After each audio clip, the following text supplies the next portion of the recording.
Mindrash Productions. This is Football Thoughts. Full-time score for 2-2. 4-3 on penalties. PSG win. Tottenham doing what Tottenham usually do. We're used to this Tottenham. Excuse me. We're not used to this Tottenham beating Manchester United in finals. We're used to this Tottenham fumbling big games because they're a London team after the end of the day. They're siblings to Arsenal. So this is what they do. But let me tell you something. PSG played horribly this game. Considering that they had most possession of 75 possession, they did nothing attacking. And I consider that the fact that they didn't play the striker. As soon as Kavageshli and Bakola came off and they brought in a striker and they brought in Lee, who's a technically gifted player, they got their 2 goals. And that's the thing that separated both these teams. Tottenham carried the whole game. Mickey van der Ven and Romero scoring their 2 goals. They carried the whole game. It was until the substitutions that changed everything in this game. And football is like that. You can be great for the whole game, for the whole 80. But as soon as you make mistakes, you will be punished. And that's what happened. This new coach, Thomas, from Brentford, he made a mistake subbing off Richarlison, Kudus, and Sarr. Because those are the main attacking outlets. 3 physically and athletic players. As soon as you took them out, PSG were never going to respect the offense Tottenham was providing. They were never, ever going to respect it. So they continued to play their game, just pressing you guys with their possession. And the substitutions, Luis Enrique, this is clutch, experienced, prime time, championship manager decisions. He subbed off Kvaratskhelia and Bakola, put in a technically gifted attacking midfielder in Lee, and then he put in Ramos, who's a striker.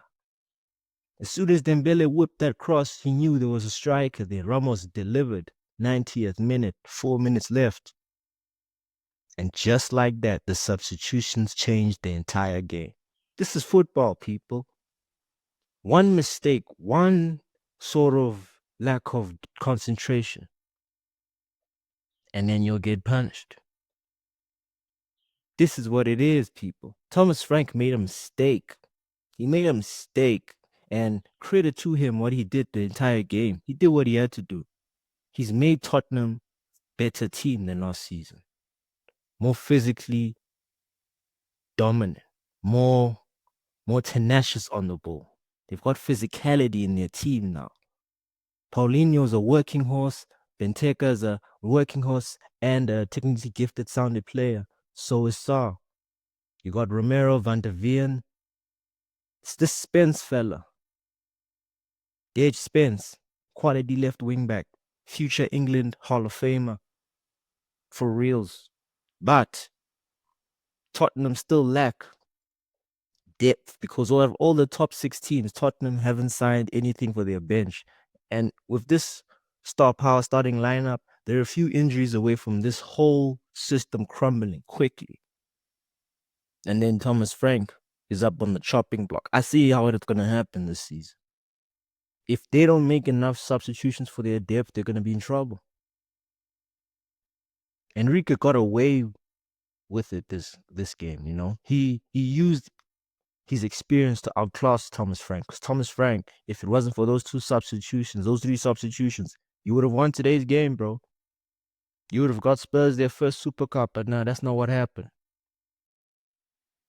But listen, we're not going to dismiss this PSG horrendous performance. PSG might not be the favorites to be winning UCL. If you track back from their Club World Cup performances to now, their new goalkeeper, who I don't think is so good compared to them selling Donnarumma, they are going to be in trouble.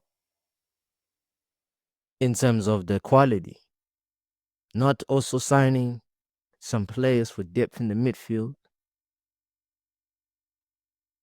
or a better defender and maybe perhaps a striker just might punish PSG because this system alone, as great as this system is, they rely on their midfielders. Fabian should have started with Vitinha. Vitinha had a bad game today.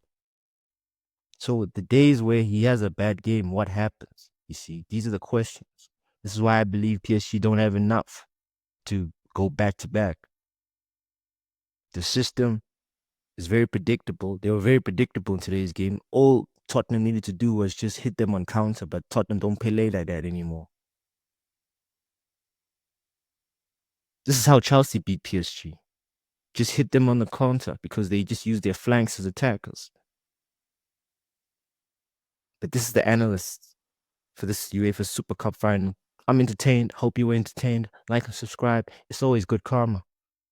And until next time, this is Red God TV.